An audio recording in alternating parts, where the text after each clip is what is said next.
अस्सलाम वालेकुम स्टूडेंट्स, आज हम अपना नया चैप्टर स्टार्ट करेंगे, चैप्टर नंबर 11 जो कि है साउंड।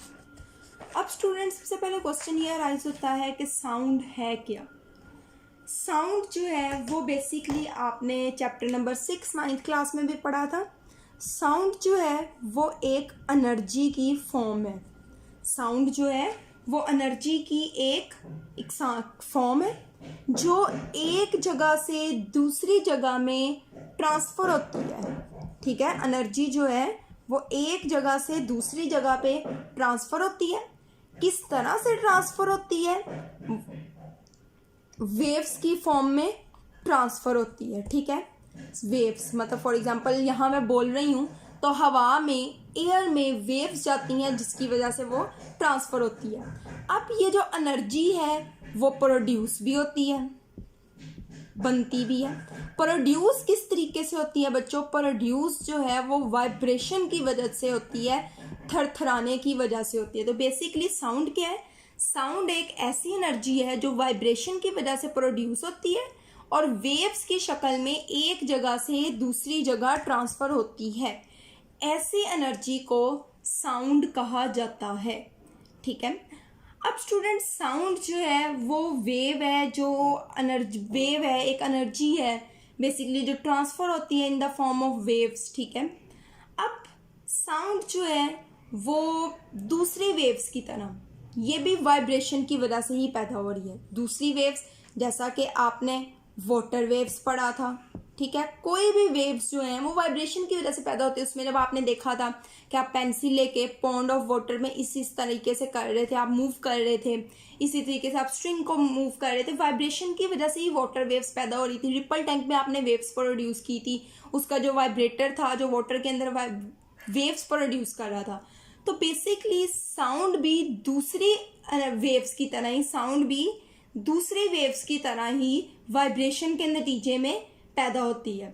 इसमें कुछ एग्जांपल्स हैं। फॉर एग्जांपल गिटार जो है, गिटार की अगर हम बात करें, गिटार में आपको पता है स्ट्रिंग्स बनी होती हैं, इस तरीके से स्ट्रिंग्स होती हैं, उसको प्लग किया जाता है, खींचा जाता है, इस तरीके से खींचा जाता है जब, ठीक है, तो यहाँ क्या पैदा होती है? वाइब्रेशन पैदा होती है। वाइब्रेशन के नतीजे में वो जो है आवाज़ जो है गिटार की प्रोड्यूस होती है जो हम म्यूज़िक की फॉर्म में सुनते हैं। अब स्टूडेंट हम जो बोल रहे हैं, आवर वॉइस, हमारी आवाज़ जो है वो किस तरीके से प्रोड्यूस हो रही है? अब मैंने कहा कि साउंड जो है वो हमेशा वाइब्रेशन के नतीजे में प्रोड्यूस हो रही है। हमारी आवाज़ जो है वो जो है वोकल कॉर्ड्स हमारे होते हैं, आपने बायो में पढ़ा होगा। यहाँ वोकल कॉर्ड्स वाइब्रेट करते हैं जिसके नतीजे में वाइब्रेशन प्रोड्यूस होती है। गिटार में क्या वाइब्रेशन होती है जिसकी वजह से आवाज़ पैदा होती है? स्ट्रिंग्स वाइब्रेट करते हैं। इसी तरीके से हार्ट बीट जो है, ठीक है, हम हार्ट बीट की जो आवाज़ होती है वो हार्ट वाइब्रेट कर रहा होता है, दिल के धड़कने की वजह से होता है।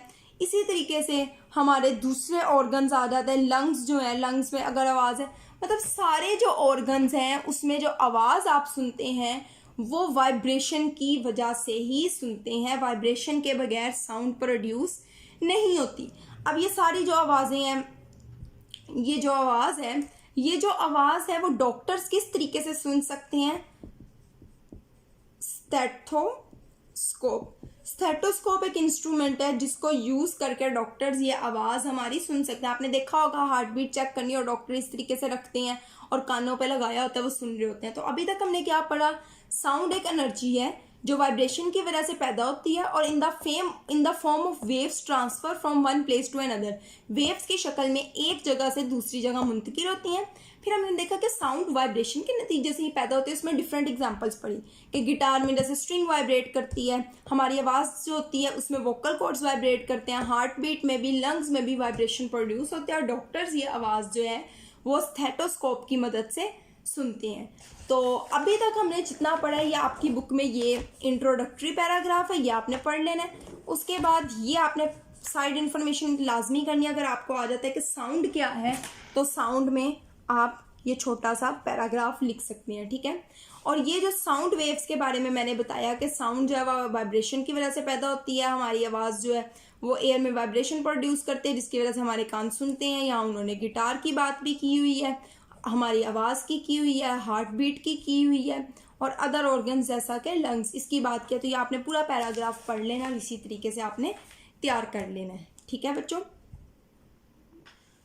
अच्छा, तो बच्चों ये हमारा साउंड वेव्स का इंट्रोडक्शन हो गया। बेसिकली साउंड वेव्स, यहाँ साउंड नहीं आएगा, साउंड वेव्स आएगा। अब बच्चों हम साउंड वेव्स की खसूसियात पढ़ेंगे।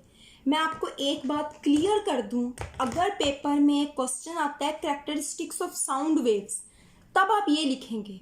अगर पेपर में सिंपली क्वेश्चन आ जाता है कैरेक्टरिस्टिक ऑफ साउंड, साउंड की खसूसियात लिखें, तब आप ये वाला नहीं लिखेंगे, बल्कि जब ये हमारा कंप्लीट हो जाएगा मैं आपको अगला टॉपिक ये है कैरेक्टरिस्टिक्स ऑफ साउंड। बच्चे अक्सर कैरेक्टरिस्टिक्स ऑफ साउंड और कैरेक्टरिस्टिक्स ऑफ साउंड वेव्स में गलती कर जाते हैं।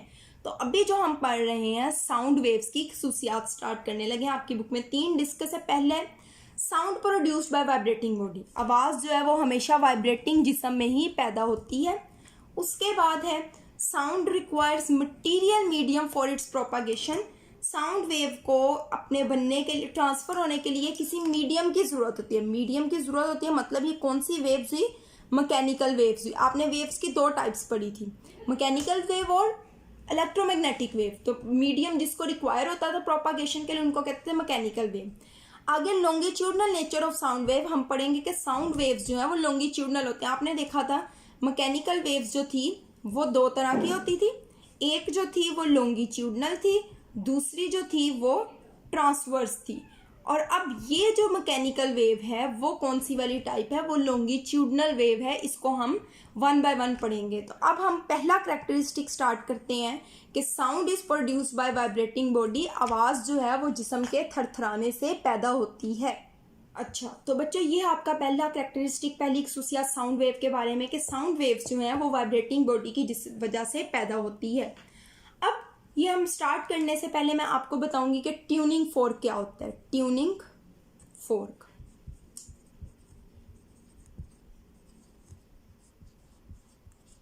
ट्यूनिंग फोर्क बच्चों आमतौर पे लैब्स में, लेबोरेटरीज में, स्कूल की लैब्स में यूज होता है। एक ऐसा डिवाइस होता है जो एक खास तरह की आवाज पैदा करता है। वो बेसिकली इस तरीके से होता है।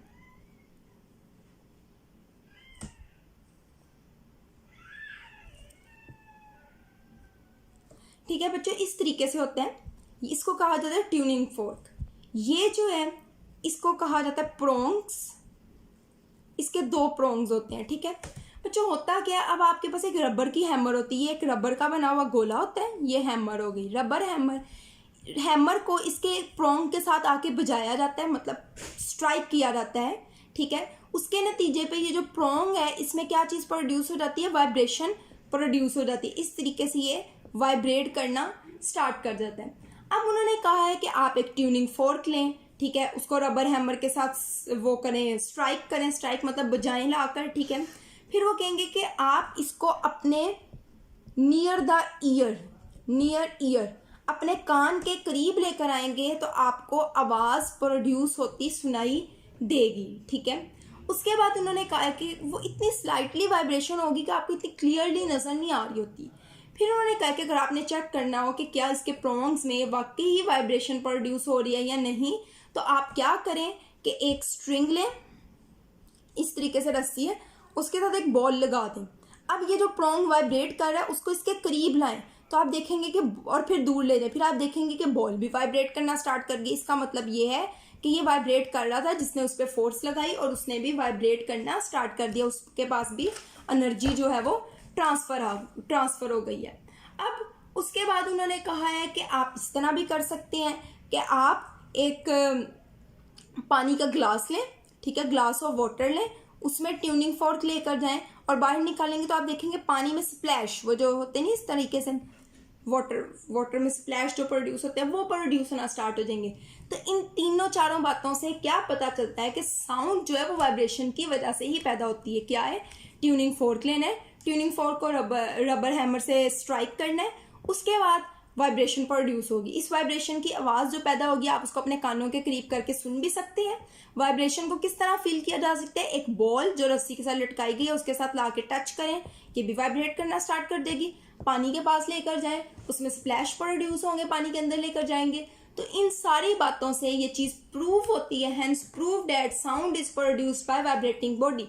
अगर पेपर में क्वेश्चन आ जाता है कि प्रूव या एक्सप्लेन या how sound is produced by vibrating body, तो आप ये फुल पैराग्राफ लिखेंगे विद डायग्राम्स। अब ये देखें, ये आपका पैराग्राफ है जिसमें एक्टिविटी नंबर 11.1 है, ये आपने खुद रीड करनी है। नहीं समझ आएगी तो आपने पूछ लेना है, और पूछना 2-3 दिन बाद आपको याद ना आए।